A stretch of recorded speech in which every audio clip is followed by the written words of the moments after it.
When you read music, you'll see 5 lines that creates a staff. The third line, no matter if you're counting up or counting down from the lines, will always be B. And it's catchy, and that's why I like saying this. The third line will always be B. Middle line will always be B. This is super important because if there's a note that is below the middle line, then you should spell the musical alphabet backwards. For instance, B, A, G, F, E, D, C. If the note that you're looking for or looking at is above the middle line, then just spell forwards in the musical alphabet. B, C, D, E, F, G, A. Now the musical alphabet, just a reminder, it goes from A, B, C, D, E, F, G, and then it resets to A, B, C, D, E, F, G, and it just keeps going over. So the second thing is applying what you read to the violin. And so the violin has 4 strings. The thickest one is the lowest sounding one, and it's G.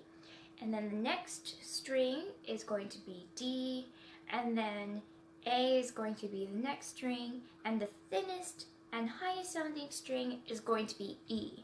And this is pretty cool because once you figure out that you can just spell forwards and backwards like you do on the staff, you can actually play your music quicker. So just pay attention to the open strings. For instance, if you're on open D, that means if you put your first finger down, the note that comes after D in the musical alphabet is E.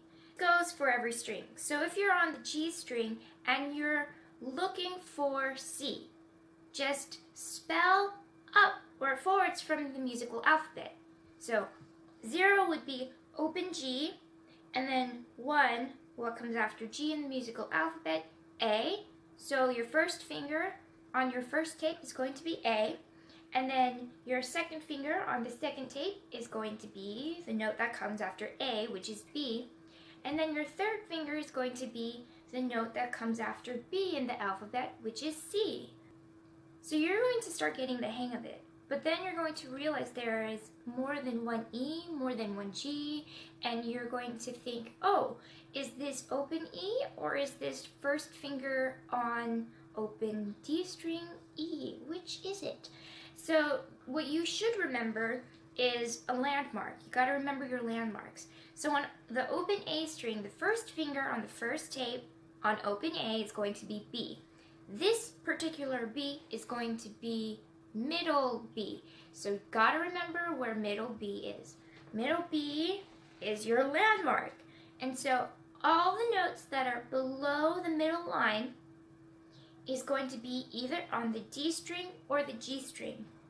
All the notes that are above the middle line are going to be on the A string or the E string. I don't really know how to use editing software to input displays and stuff like that and try to show you like a visualization of what I'm trying to say, like where's middle B on the staff, well, you know, count 1, 2, 3, stuff like that.